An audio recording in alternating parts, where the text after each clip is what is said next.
الحمد لله وحده والصلاة والسلام على من لا نبي بعده وأشهد أن لا إله إلا الله وحده لا شريك له وأشهد أن محمدا عبده ورسوله.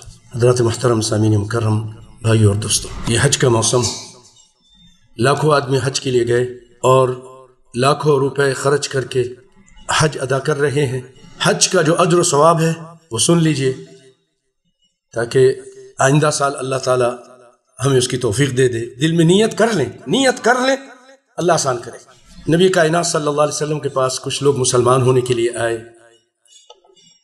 اس میں عمر بن عاص بھی تھے، خالد بن ولید بھی تھے اور ایک صحابی اور بھی تھے۔ عمر بن عاص نے کہا اللہ کے رسول اپنا ہاتھ بڑھائیے، میں اسلام قبول کرتا ہوں، آپ کے ہاتھ پہ بیعت کرتا ہوں۔ آپ صلی اللہ علیہ وسلم ہاتھ بڑھایا، انہوں نے ہاتھ پیچھے کھینچ لیا۔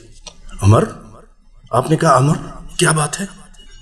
ہاتھ کہا کہ آگے بڑھاؤ، پھر پیچھے کر لیا، وجہ کیا ہے؟ کہا اللہ کے رسول میں شرط لگانا چاہتا ہوں۔ آپ نے فرمایا تشترط بماذا، کیا شرط لگانا چاہتے ہو؟ کہا اللہ کے رسول میں یہ چاہتا ہوں کہ میرے پچھلے سارے گناہ معاف ہو جائیں، میں اس لیے اسلام لا رہا ہوں کہ میرے پچھلے سارے گناہ معاف ہو جائیں، یہ شرط لگانا چاہتا ہوں۔ میں نے بہت آپ لوگوں کو تنگ کیا ہے، ستایا ہے، مسلمانوں کو مارا پیٹا ہے، اسلام کے خلاف بہت میں نے کام کیا ہے، تو اب میں چاہتا ہوں کہ میرے گناہ اسلام لانے کی وجہ سے معاف ہو جائیں۔ آپ صلی اللہ علیہ وسلم نے وہاں فرمایا، تین باتیں فرمائیں۔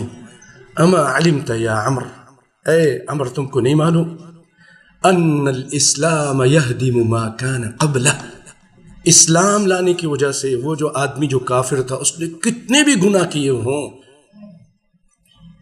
کتنے بھی اس نے اللہ اس کے رسول کی نافرمانیاں کی ہوں، وہ سب اسلام لانے کی وجہ سے مٹ جاتے ہیں، مٹا دیے جاتے ہیں۔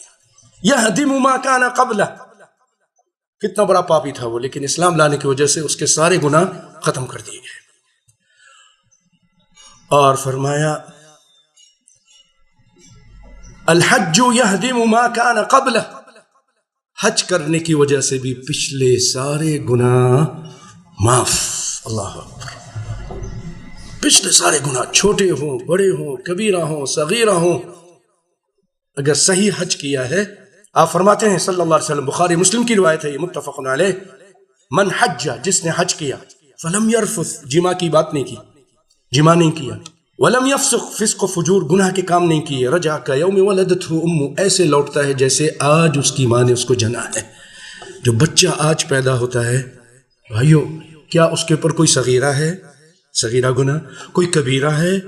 کوئی بھی گناہ تو نہیں ہے۔ معصوم بچہ پیدا ہوا، حاجی بھی اسی طرح معصوم ہو جاتا ہے، گناہوں سے پاک ہو جاتا ہے۔ اللہ اکبر، اگر صحیح حج کیا، اس نے حلال پیسے سے حج کیا، نبی کے طریقے پہ حج کیا، اور حج کے دوران لڑائی جھگڑے نہیں کیے۔ اور آپ صلی اللہ علیہ وسلم تیسری چیز یہ فرمائی کہ اور جب انسان ہجرت کرتا ہے کافروں کے ملک سے اسلامی ملک میں آتا ہے تو اس کی ہجرت کرنے کی وجہ سے اس کے پچھلے سارے گناہ بھی معاف کر دیے جاتے ہیں۔